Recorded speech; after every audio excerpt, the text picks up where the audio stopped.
Аты жөнүм Гүлүм Эркинбек кызы Кыргызстан жана ага кошуна жайгашкан өлкөлөрүндө күтүлүп жаткан аба ырайы менен тааныштырам.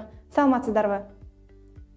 Борбор Азия өлкөлөрүнө Атлантикалык циклон жетти. Ал бүгүн Казакстан жана Кыргызстандан орун алып, нормадан ашык жаан төгүүсү күтүлүүдө. Бул тууралуу кененирээк кечээги берүүбүздө айткан элек, эми эртең циклон кайсы өлкөлөрдү карай багыт алат? Көзөмөлдөп айтып берем. Казакстандан орун алган циклондун биринчи бөлүгү Кытайга карай багыт алышы керек эле. Бирок шамалдын багыты өзгөрүп, ал түштүккө карай жылууда. Ошондуктан эртең Ак Суу жана Үрүмчү шаарларында асман ачык болот. Ал эми Казакстандын Борбор калаасы Астанада күнбүркөө болсо, Алматы шаарында эртеден кечке жаан жаайт. Өзбекстанга циклондун таасири эртең жетип, Фергана өрөөнүнө ченемден ашык жаан төгөт.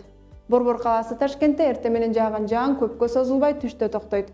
Нукус өрөөнүндө күнбүркөө бойдон сакталат.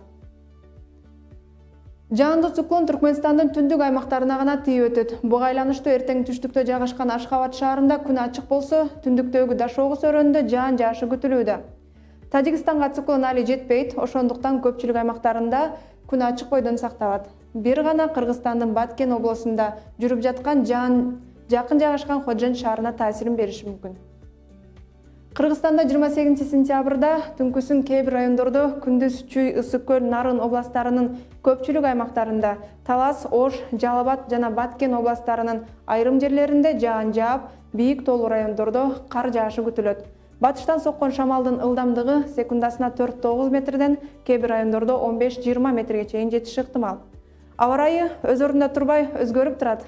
Ошондуктан 11 каналы сиздерге аба ырайын көзөмөлдөп өз убагында жеткирип турат.